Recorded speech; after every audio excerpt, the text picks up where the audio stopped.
Hello, I'm Colleen Vanderzyden, and this is Creating an Inspired Life. I want to thank you so much for watching and listening today. I have a great show planned for you. I'm a medium, and as a medium, I connect in with our loved ones on the other side. And I'm also a certified life coach. And as a life coach, I help people create the life of their dreams. I help them take action steps to solve their problems so that they can move into their most inspired, unique, awesome life, the life they deserve to have. On this show today, I have a special guest. We have Jacob Cooper here, who is a mental health counselor, a hypnotherapist, and a Reiki master. He's also a public speaker on the afterlife. And I want to mention his website right now so I don't forget. It's jacoblcooper.com. Today, we are going to be talking about near-death experiences, and I know Jake has a great story to share, and we're also going to talk about the afterlife.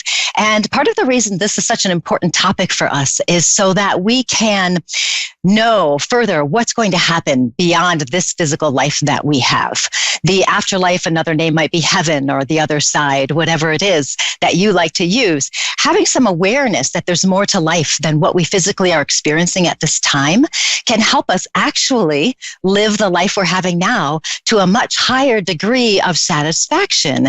So we're going to have some fun tonight. It's going to be awesome. You're going to get so much great information on this. So Jake, thank you so much for coming on the show and being here today to share your stories and stuff. So before we hear your near-death experience story, can you tell us first what a near-death experience is? Sure, absolutely. A near-death experience usually occurs, due to suffocation, cardiac arrest, shutting down of the body. It's not a close-to-death experience. It's a near-death experience is one in which normally an individual will go through a period in which they have an option either of staying or going. They'll have what's called a life review, encounters with deceased loved ones, soul family groups, usually it's sometimes there's also the phenomenon of the tunnel, but it occurs to, it has occurred to a small percentage of the population in which consciousness continues despite the shutdown or cardiac arrest that occurs. So it's quite an interesting phenomenon, and its paradigm, challenges in a way the scientific community, which as a consciousness merely is just stored within the body. And so having a near-death experience and still having your ability to think and to have such incredible mystical experiences truly does pose a question to that paradigm. And it's quite interesting, but it's been around for a while. It's got, incredible historical roots. Historical figures such as Abraham Lincoln, Winston Churchill, Elizabeth Taylor, to name a few, have been some notable NDEers. And so it's quite a fascinating phenomenon that's really taking on a whole new form and shape these days. It's so interesting because a near-death experience, in the short term is NDE, a near-death experience, really what's happening, isn't it then that the people are actually dying and crossing over, but then something shifts and they don't stay on the other side. That's correct, yes? Yes. That would be a death, or we don't believe in death, but that would be just change of form, in my opinion, if that occurs. But yes, you come back to life after that experience in the physical earth plane. So it's fascinating, and I'm very fortunate to be one of the few individuals who have had one. Sure. Yes. So let's hear about your story. How old were you? What happened? All the details. We want to know it all.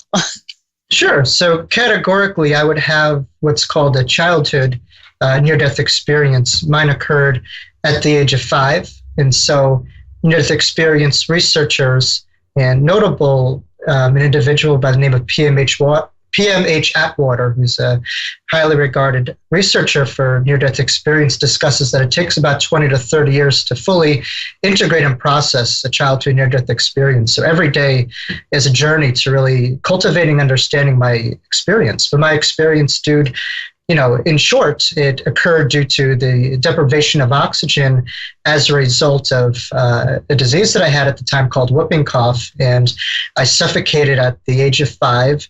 And after all my vital organs began to shut down, I began to have the whole plethora of lists of near-death experience, including a powerful experience in a tunnel, which has been made kind of like a cultural phenomenon by the media, but it doesn't occur within most near-death experiences. Actually, I was able to encounter my own spiritual guides. I was able to encounter my soul family. I was also able to look at time in a whole new paradigm where it did not exist, and past, present, future was one. So not only was I able to look at what's called my own Akashic records, a hall of records, and look at previous carnations that were prevalent to this carnation, I was also able to look at potential events that are unfolding every day that have happened. So I was able to get an idea of what the future holds. So it's also, I also experienced Christ consciousness, Christ awareness, encounters with about hundreds and thousands of angelic beings. I had a profound life review. So it's just fascinating, to say the least. So yeah, I'm very blessed to have all those experiences. That's so cool. Because it's very interesting to think, as a 5-year-old, to go through that experience and not be ready to know what it is. It's kind of cool. And so who did you see on the other side? Did you see relatives and things like that? Who I encountered would, and to put it into language, because that's my challenge in having a near-death experience is to devise some kind of lexicon for this profound mystical experience. But to me, what I would define it is as a soul group. And to me, my understanding of soul group is a similar energy that you carnate and reincarnate. It's almost a ray of God that you're a part of from the dawning of the onset of your own existence. And it's just almost like a spiritual team or family that you're with. And there's a lot of karmic ties. And, some are biological, some you have connections with on a work base, but it just to me is an energetic, profound connection that goes well beyond this carnation. So I was able to see, family members, in my own family who were deceased, as well as not only just family members, but in people who I was involved with on a professional basis as a teacher and healer. So it was just fascinating. And when I saw every face, I knew who they were instantaneously. And I couldn't get over of how I forgot all that I was connected to and all that I was a part of. It's so much more than this carnation. Yes, it really is, isn't it? To recognize that we are a part of the greater whole, and, to have that profound experience when you're so young at 5. So I want to make sure I have this straight. So you had that experience and you have been able to remember it in great detail all the way through your life then. Is that true? Yes, absolutely. I've remembered it every single day. I didn't think that it was a big deal as a child. I thought, much like you see psychics and intuitives, they say the same thing. They think, oh, everyone's a psychic, everyone's an intuitive. Well, it's true that everyone has, intuitive capabilities. Not everyone can play the piano like Mozart and Beethoven, in terms of their gifts or their heightened psychic awareness. And so, for me, I didn't think that having a near-death experience was that special. It wasn't until I was in my teens, when my mentor and my aunt gave me a couple of books, one of which had a book, by Betty Adie, who wrote the book Embraced by the Light, I believe, in the 80s or 90s. It was a real groundbreaking, pioneering book for near-death experiencers and the near-death experience phenomenon itself. And to me, that provided me a diagnosis of what I had, because what I had I just thought was a cool, profound, mystical experience, but I didn't think it was a big deal. I didn't think that anyone would make anything of it. I just thought, oh, it was pretty cool. Yeah, it was normal for you. It was normal. It was a normal. Yeah. So when you came back and back into your physical body, what happened then? Did you tell your mother about it? Did she tell you what had happened? Could you, as people always say, they could see their body lying there. Could you see your physical body lying there? So what happened when you returned? Oh, yes, absolutely. When I returned, I wasn't able for many years, almost until my teens, to develop a vocabulary for what I had. It was suppressed and repressed, for me, where I had a knowing of it, but I wasn't able to develop words or, the ability to commune about what occurred to me.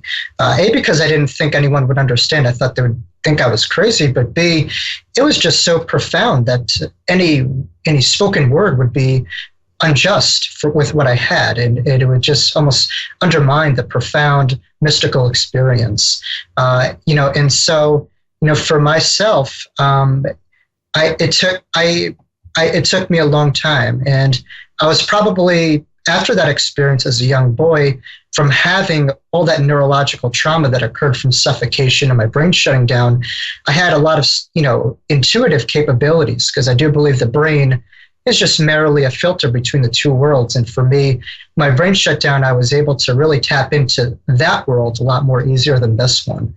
And so I had to relearn from a young age how to be in this world, because I had no choice. It was either I was going to make it, or I wasn't. And so I had to retrain myself to be, in my body, in my brain a bit more. And I was really able to do that, but it took time. Oh, yeah. And that makes total sense, and I did read about somebody once who had a near-death experience, and it's kind of similar to what you're saying, of just, you have that experience, it's inside, it's a part of you, and to try to describe it doesn't really do it justice, and doesn't really, the words can't do it. They just can't do it. Now, I do want to ask you this, because as a medium myself, I've had so many people ask me, what do the spirits do on the other side? What's happening over there? What does it look like? That kind of thing. Did you experience anything along those lines that you could share with people? What I'll say is, on the other side, there are many levels. And the level that I really, was attuning to was just the level of pure God, Christ consciousness. It was pure light. And so I think a lot of other levels have, geological contours, and a lot of, it's just almost kind of like a magnified experience on the earth plane. But to me, when I was with my family, it was just pure light and pure soul connection and pure consciousness, and they were just in a beautiful golden light. In terms of tasks, in terms of assignments, in terms of all these other things, the plane that I connected to, they weren't doing that. I have to be honest. I know many other people have different experiences, but from what I understand, there are many levels on the other side, and I do think, in a way, this is just my gut feeling, is the higher you go, the less earthly qualities that it possesses, if that makes sense. I don't know if that resonates, but again, that's just my best honest truth. So sure. That makes sense, because I've heard so many people, some of my mediumship teachers and some other people, spiritual teachers, talk about when somebody passes over, they're exactly the same way as they were here. And that's not my belief system so much. I believe they show us how they were here. But my feeling is, if you're crossing over to the other side and you had that experience, the God energy, the light and the love, that you are kind of returning back to the essence of who you are, your soul there. And I think sometimes as humans, we put limitations on what we think the other side is based on our limited experiences. Right. So we think they must have to do this and this and this before, and maybe they do and maybe they don't. We don't really know until we get over there ourselves. So it is kind of interesting to talk to somebody who's had a little bit of time over there and got to experience that love. Now, tell me this. When you finally started to process this, and I know now your life is all about helping people, being there for them in different capacities, as a speaker and as a counselor and as a Reiki practitioner, all these things that you do. They're here to help. And so how did this near-death experience affect your choices? How did it lead you onto this path? From a young age, I was always much more tuned to the inner world than the outer world. I had the most profound experience at a young age, and everything else seemed to, kind of pale into comparison. And so from a young age, I was on a quest to really always connect to this light, be a part of this light.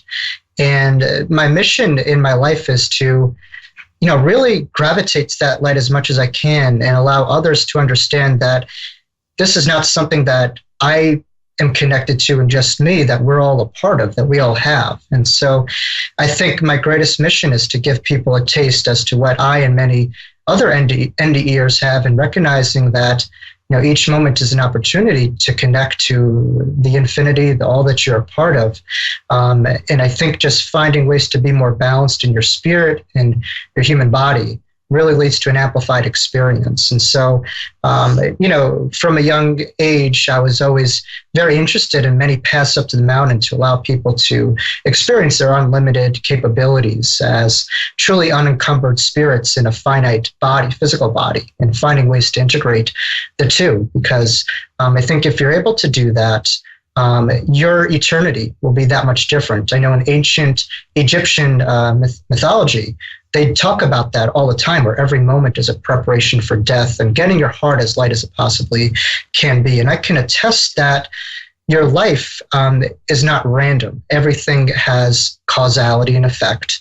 Everything that you do has an impact not only on this lifetime, but on your eternity. And so for me, I wake up every day trying to make the most of my day and trying to allow others to have insight on that, because I recognize when you meditate on eternity, what that means. You recognize that every moment is a sacred building block to your own eternal home that you're cultivating at every given moment in time. And so that's, my biggest passion, I would say.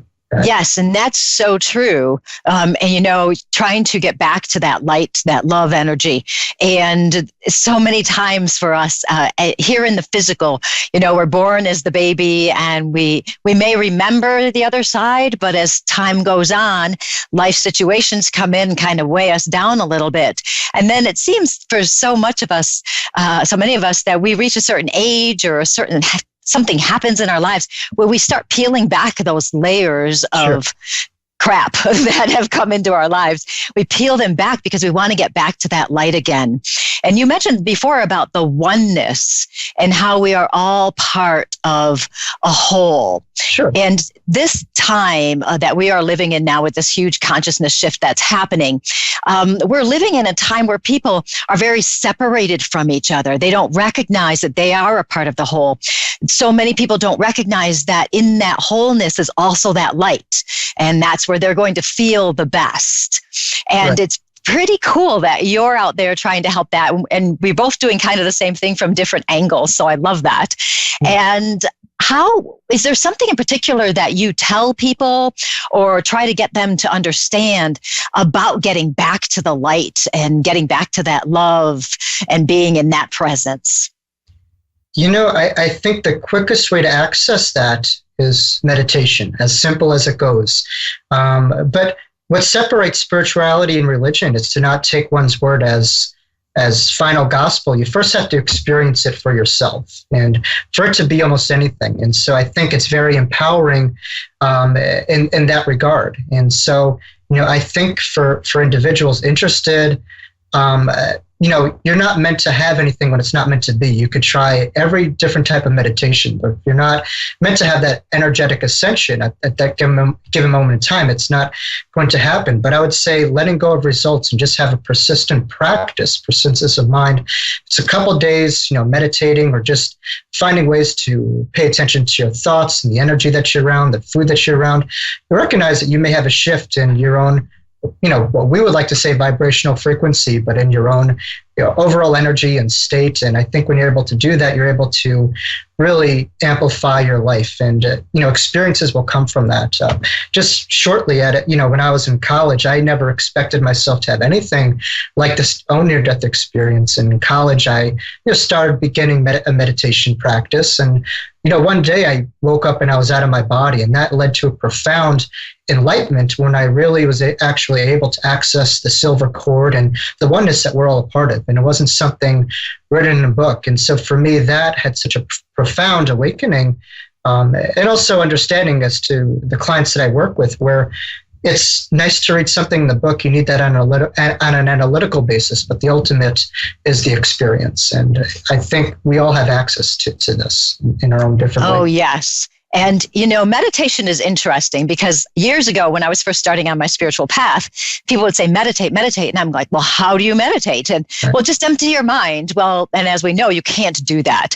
So I started teaching meditation classes as well to help people, give them some kind of structure as to how to meditate. And there's a million different ways to meditate. But I found one of the most simple ones for me is just to literally count my breaths, because I have one of those brains that goes crazy in my head.